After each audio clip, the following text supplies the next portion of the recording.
Problemas com aposentadoria? Dificuldades trabalhistas? Complicações para conseguir benefícios junto ao INSS? Siaco Advocacia tem a defesa certa para sua demanda. Há 30 anos em São João, o escritório Siaco Advogados conta com uma equipe especializada em direito trabalhista e previdenciário.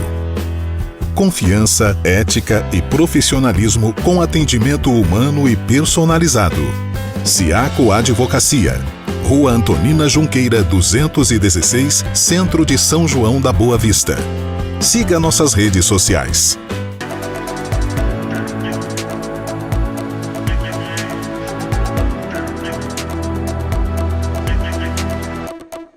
Olá, seja muito bem-vindo a mais um Região aqui pela TV União. É um grande prazer estar com você e hoje vamos falar mais uma vez dos seus direitos previdenciários e trabalhistas. Por isso, estamos recebendo a doutora Deise Siaco, ela que é especialista nessas áreas, e você pode participar dessa nossa conversa enviando suas perguntas pelo nosso WhatsApp, que é o 19 98272 0221. Doutora Deise Siaco, seja muito bem-vinda, é um prazer recebê-la mais uma vez.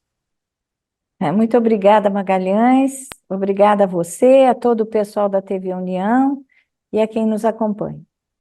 Então vamos às principais perguntas, que chegaram aqui pelo nosso WhatsApp, enviadas pelos nossos telespectadores. Doutora Deise, a primeira questão é em relação à aposentadoria, a regra de pontos. Quem pode se aposentar agora, em 2024, por essa regra de pontos? Primeiro é bom esclarecer como funciona essa regra de pontos para poder se aposentar. Nessa regra de transição, que muda ano a ano, basta você somar o seu tempo de contribuição com a sua idade. Nesse ano de 2024, para se aposentar pela regra de pontos, as mulheres têm que somar 91 pontos, sendo necessário ainda ter ao menos 30 anos de contribuição. Já os homens têm que somar um pouquinho mais, 101 pontos, e ao menos 35 anos de contribuição. E como funciona, doutora Deise, esse aumento progressivo? Essa pontuação, ela sobe um ano a cada ano, até atingir 100 pontos para as mulheres. Isso vai ocorrer em 2033. E até atingir 105 pontos para os homens em 2028.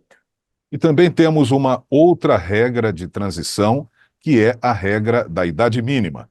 Quem pode se aposentar por essa regra agora em 2024, doutora?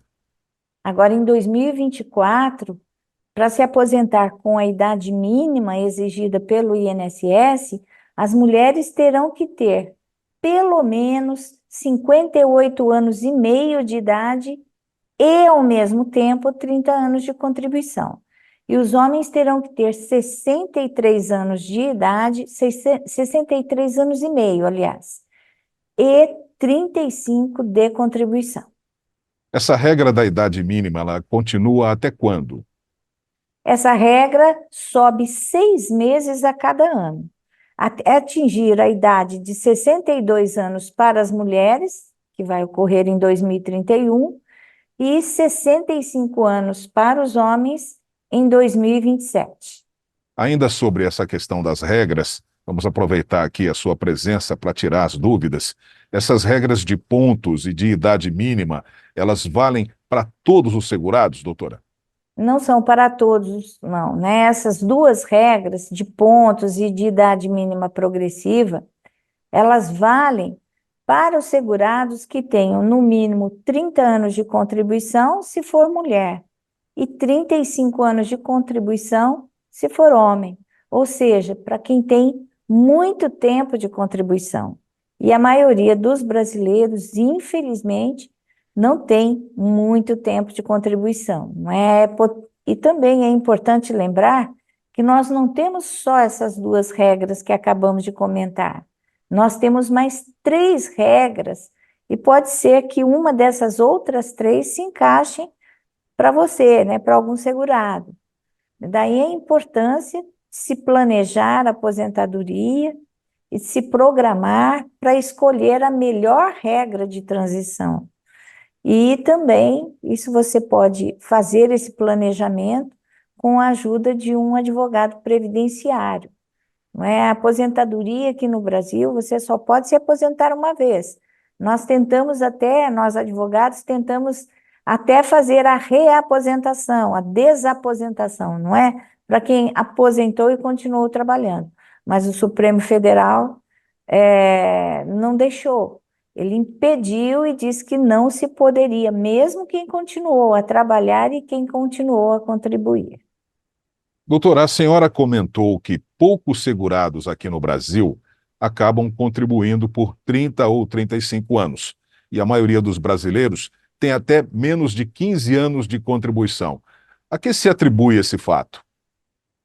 Olha, no meu dia a dia, atendendo há quase 40 anos aí, as pessoas interessadas em se aposentar, eu pude constatar, né, que o brasileiro ele pouco se programa para uma velhice, né, para o futuro.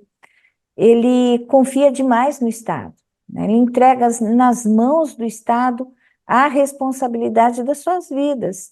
Ele, até mesmo na hora da velhice, em que ele não tem mais a força do trabalho, a capacidade de trabalho, né? Quando ele o corpo já não ajuda mais. Então, o trabalhador, na sua maioria, ele também não tem as informações necessárias para se planejar, né? Para planejar uma forma, né, de se sustentar depois que essa capacidade de trabalho termine, né? Muitas vezes também as regras impostas pelo próprio Estado a quem ele confiou essa aposentadoria, que é o que acontece aqui no Brasil, essas regras são contra o trabalhador, são desfavoráveis, né? O aumento da aposentadoria não acompanha a inflação, não acompanha o aumento do salário mínimo, que é um grande problema, não é? Se você não tem um benefício, uma aposentadoria que sofra um reajuste justo, devido, você vai ficando para trás, sem poder aquisitivo. Aí você não pode comprar um remédio, aí você não consegue pagar um aluguel, não é? Mesmo já tendo se aposentado e estando na velhice. Nós também não vemos o Estado, Magalhães, se preocupando, né, em dar uma publicidade, informar o trabalhador de quanto é importante ele cuidar da aposentadoria no futuro. E uma outra questão também que eu sempre vejo é que as nossas leis, elas são muito complexas. Elas foram feitas para um profissional como o advogado, que de manhã, de tarde e de noite trabalha com legislação. Mas ela não é feita, as nossas leis não são feitas de uma forma mais simples, para que o leigo possa entendê-la. Então, nós temos leis, decretos de lei, emendas, portarias, provimentos, enfim, emendas, né? Enfim, tudo isso dificulta muito a vida da população. Veja, a propósito, as regras de transição da reforma da Previdência. Elas não são simples de se entender. Veja também uma outra questão, que foi informatizar os pedidos junto ao INSS. Isso foi na presidência do presidente Bolsonaro. Ele iniciou uma informatização com o aplicativo Meu INSS e com aquelas chamadas de 135. Nossa, quem faz as chamadas 135, uma pessoa humilde, uma pessoa simples, dificilmente ela consegue acompanhar esse telefone automatizado, né? E tudo isso foi feito para que os pedidos pudessem ser feitos junto ao INSS, pudessem ser feitos à distância, desde um auxílio-doença até uma aposentadoria, mesmo porque nós tivemos uma malfadada pandemia, né, onde as recomendações do próprio governo era que todo mundo não mantivesse contato, nem mesmo com os familiares. Você se lembra disso, Magalhães? Me lembro. Até E a como me lembro? recomendação era toda para ficar em casa e só ir para um hospital se passasse mal, se pegasse, né, com aquele problema daquela doença que é bom nem falar o nome. Enfim, com tudo isso acontecendo, as pessoas foram obrigadas a se servir aqui desse aplicativo, que ele está aqui na palma de sua mão. Ele é muito bom, mas para quem conhece muito bem a legislação e para quem conhece informatização, né? Tem que estar informatizado. Muitas vezes, a hora que você vai pedir um benefício, ou uma aposentadoria, você já está com a idade mais avançada e não sabe manejar isso daqui, não é? Então, é mais um problema para essas pessoas que muitas vezes elas se arvoram, se ousam, né, a usar o aplicativo, fazer o pedido sozinhas, e eu entendo que isso seja uma armadilha, porque muitas coisas eles deixam de fazer porque não conhecem, não sabem, nem mesmo manusear muito bem o aplicativo, e acabam perdendo um direito por não saber fazer o pedido, por acreditar, né, nessa facilidade. Ah, eu não vou contratar ninguém para me ajudar, não vou contratar um profissional, vou fazer o pedido sozinho. Às vezes acaba conquistando uma aposentadoria pior, acaba não sabendo, na verdade, quando vai se aposentar. Se você tiver um planejamento previdenciário, você sabe exatamente quando você vai se aposentar e com quanto você vai se aposentar. Nós já temos softwares para isso, mas não é todo mundo que sabe alimentar o software, não é? E procurar o software adequado também, não é? Eu digo que usar, assim, tentar fazer as coisas por conta própria, sem ter um conhecimento mais avançado, é a mesma coisa que adoecer e se automedicar, por conta própria, né? Outra questão é que a vida do trabalhador, financeiramente falando, ela é muito complicada. Ele trabalha. Aqui no Brasil, eu vejo que o pessoal trabalha muito, mas grande parte do que ganha é para pagar impostos, né, desse governo, né, de todos os governos. Não estou falando desse, do governo passado, enfim, sempre foi assim, uma carga tributária muito grande, não só para o empregado, mas também para o empregador, né, que tem muitos encargos para pagar durante o mês, de forma que o trabalhador procura economizar o tempo todo. Aí a contribuição do INSS, que deveria vir em primeiro lugar, é a última, né? Falta dinheiro, né? Falta dinheiro para suprir as despesas básicas, inclusive de alimentação, de saúde.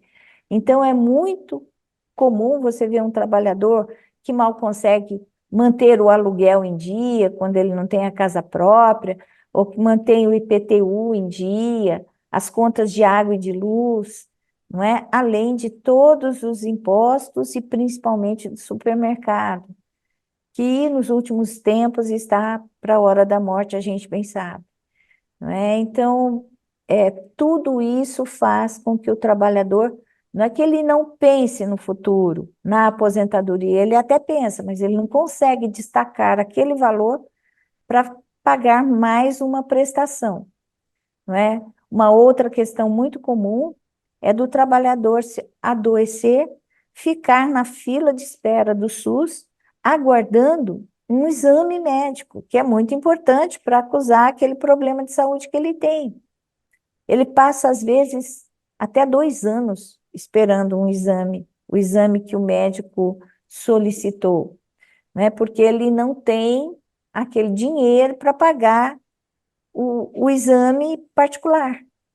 E aí eu alerto para as pessoas, não é? Que se você estiver doente, aí que você não consegue mesmo trabalhar. E se o INSS negar o seu benefício, e vai negar se você não tiver o exame adequado, né? Principalmente coluna, que é uma das aposentadorias mais procuradas por invalidez, é a coluna.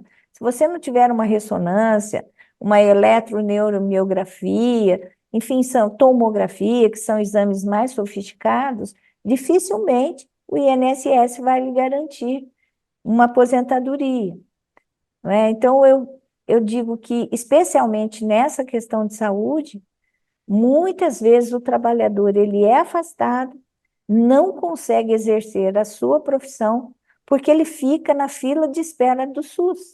Hoje eu já vejo que tem pessoas, funcionários públicos até aconselhando, né, aquele senhorzinho que vai ali no SUS e que está ali, olha, meu exame não sai, eu estou passando muito mal. Eu estou vendo funcionários públicos aconselhando, olha, tenta aí, pede para sua família, vai ver quanto custa numa clínica esse exame particular, né, ao invés de ficar esperando aí tanto tempo e às vezes até perder a vida, né? O nosso sistema de saúde, o SUS, ele é um sistema caríssimo, milionário, eu diria, mas ele é mal administrado, até mesmo para aqueles que pagam plano de saúde, né? Hoje, quem paga plano de saúde está ficando aí esperando por uma consulta. Muitas vezes os médicos não querem atender pelo plano de saúde, porque o plano de saúde paga uma quantia ínfima para o médico e ele não quer atender, ele quer atender particular, não é? Quando você cai em um hospital, você tem, mesmo que você não esteja passando bem, você tem que aguardar, às vezes, um bom tempo até que seja autorizada aquela sua cirurgia.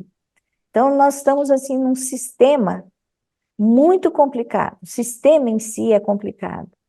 E, por fim, devido à falta de informação, devido ao pouco grau de instrução, da vida difícil que o trabalhador leva, né? Ele acaba fazendo muitos acordos trabalhistas com o patrão, com o empregador, para fazer aquele famoso acerto, né? Olha, o senhor me despede, eu estou precisando de dinheiro, né? Aí o senhor me despede, entre aspas, eu continuo trabalhando, mas eu vou receber o seguro-desemprego, eu vou poder sacar fundo de garantia que fica lá preso pelo governo indevidamente.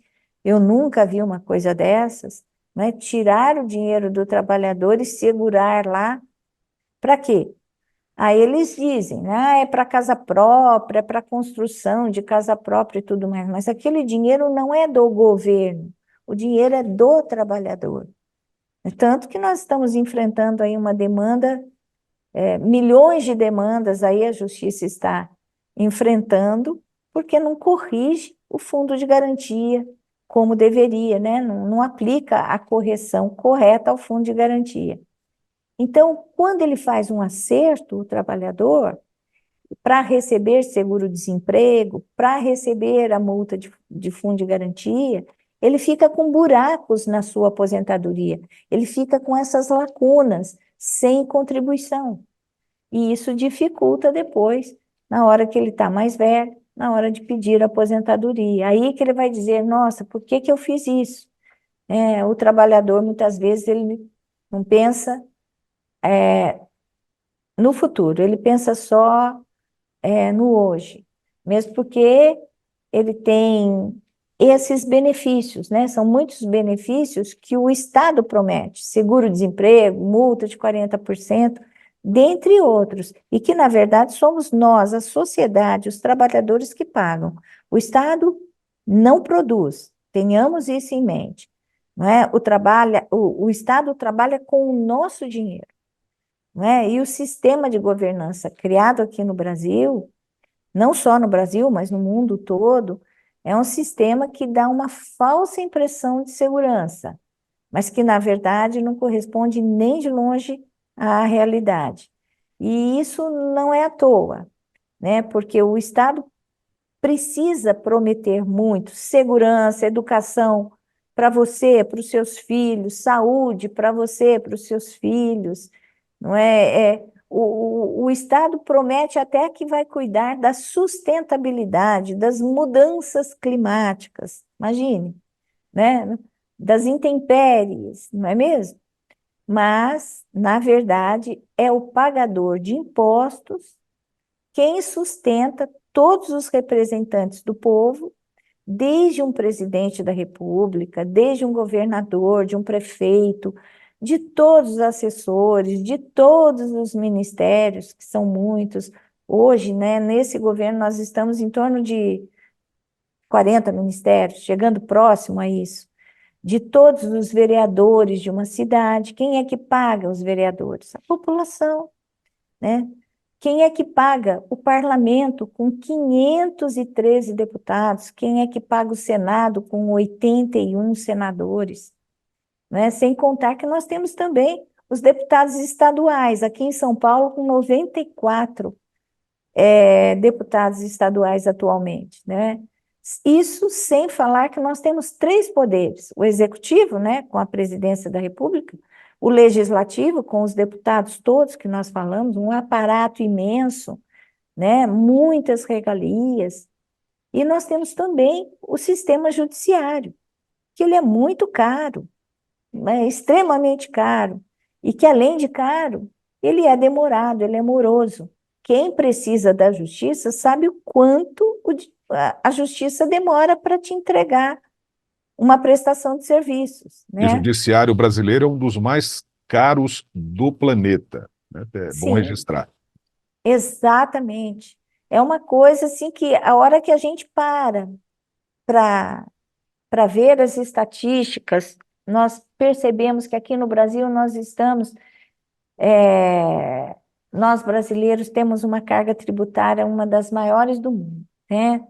E eu digo, as pessoas assim, depositam muita esperança, a esperança de suas vidas, né, nesses três poderes. Eu lamento, né, porque não há essa correspondência, né? Por isso que eu sempre digo e repitam, vocês confiem, mas no judiciário que está aqui, bem pertinho dos seus olhos, né? A prefeitura, por exemplo, ela até funciona, mas quando a cidade é pequena, né? Quando a cidade tem uma superpopulação, você fica completamente inviável, fora do seu alcance, acompanhar e fiscalizar os atos do prefeito e dos vereadores.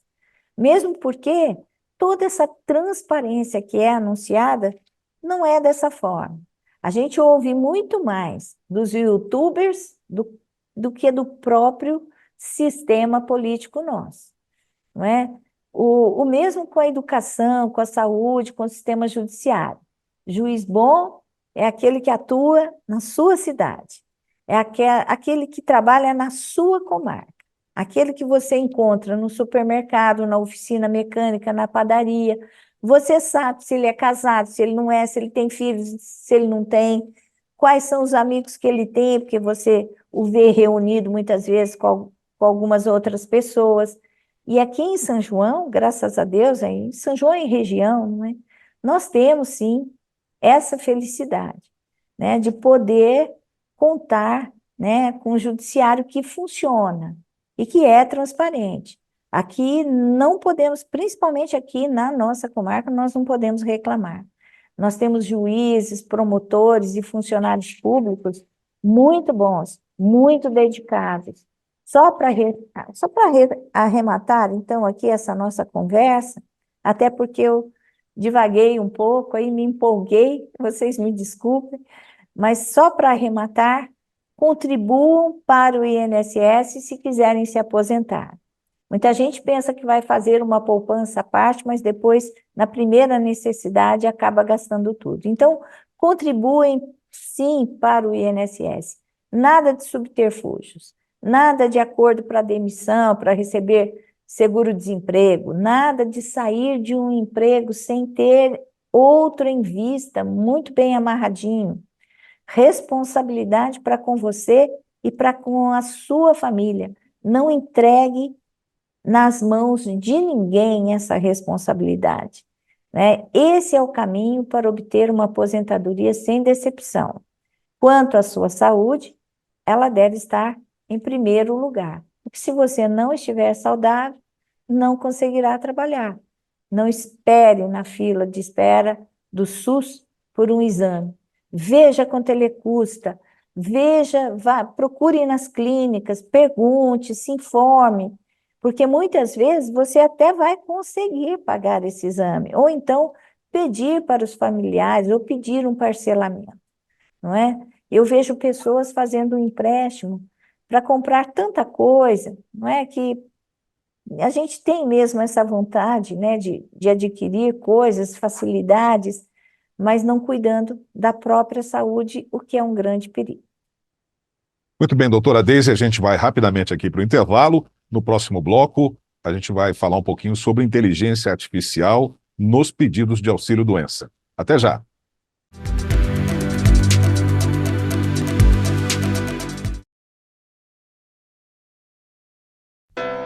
Problemas com aposentadoria, dificuldades trabalhistas, complicações para conseguir benefícios junto ao INSS. Ciaco Advocacia tem a defesa certa para a sua demanda. Há 30 anos em São João, o escritório Ciaco Advogados conta com uma equipe especializada em direito trabalhista e previdenciário. Confiança, ética e profissionalismo com atendimento humano e personalizado. Ciaco Advocacia, Rua Antonina Junqueira, 216, Centro de São João da Boa Vista. Siga nossas redes sociais.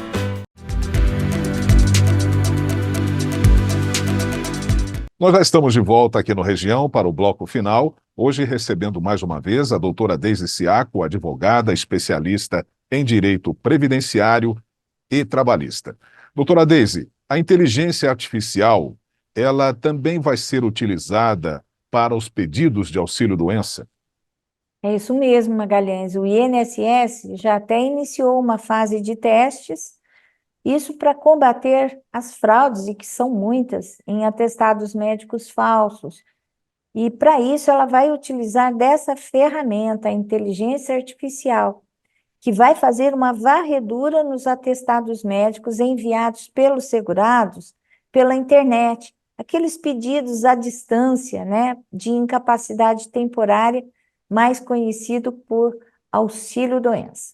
E o segurado, ele pode fazer o pedido de auxílio-doença pela internet, sem precisar comparecer à perícia médica presencialmente?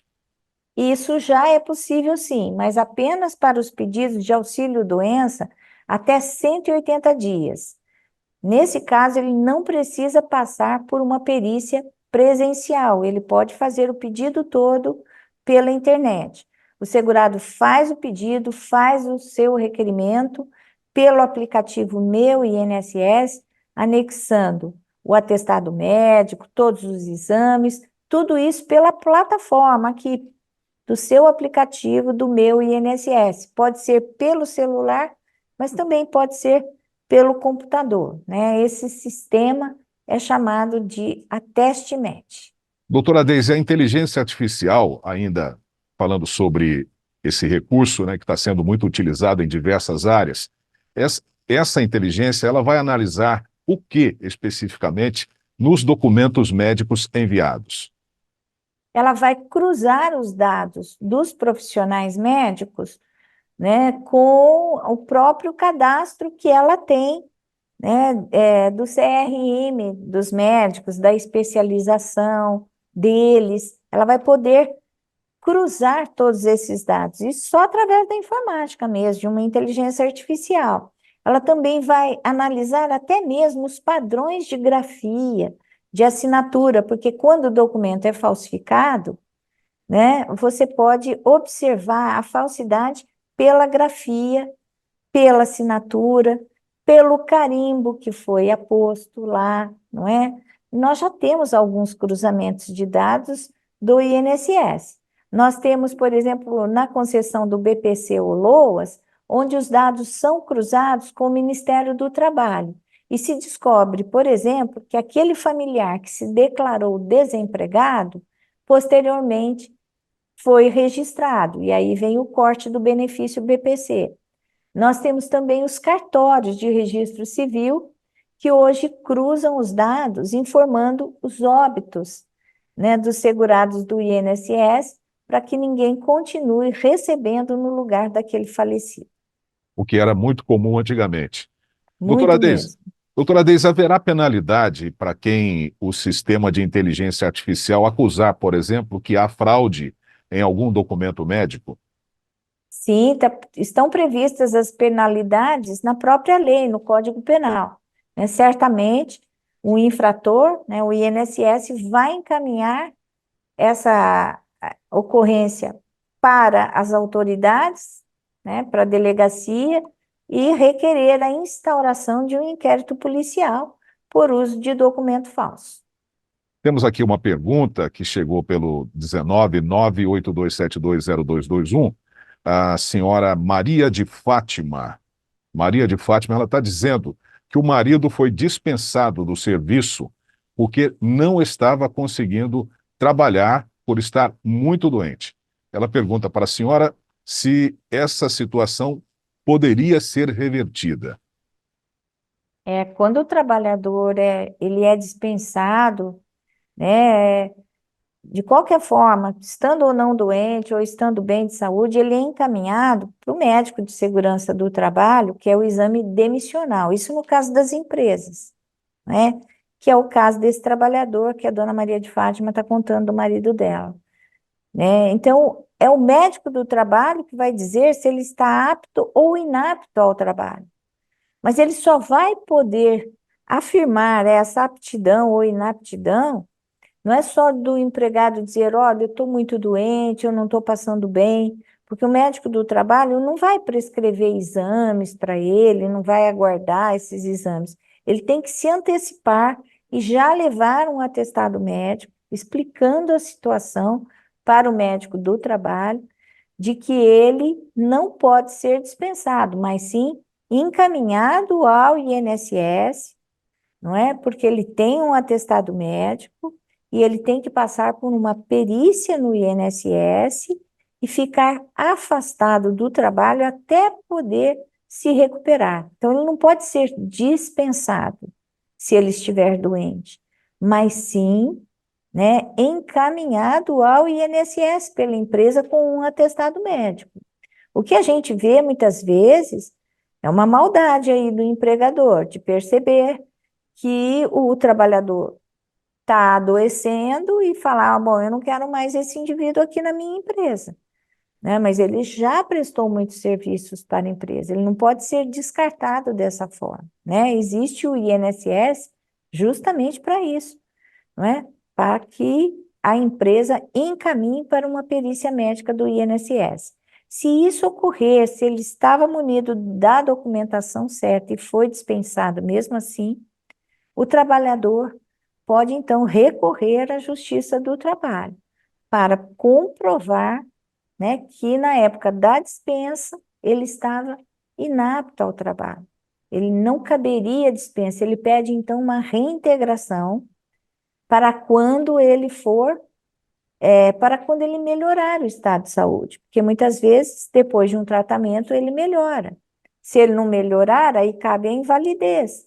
Aí dá baixa no contrato de trabalho. O contrato de trabalho, durante a época em que o trabalhador fica afastado, ele fica suspenso o contrato dele de trabalho.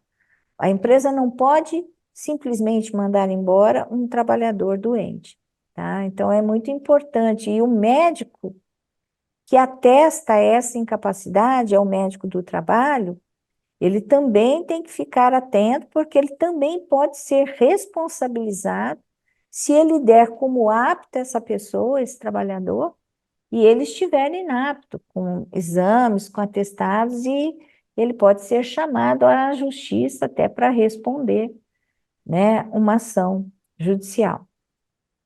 Muito bem, doutora Deise, chegamos ao final aqui do programa. Agradecemos imensamente a sua presença mais uma vez, trazendo informações importantes para os nossos telespectadores e também aqueles que nos acompanham pelo YouTube. Muito obrigado, até uma próxima oportunidade.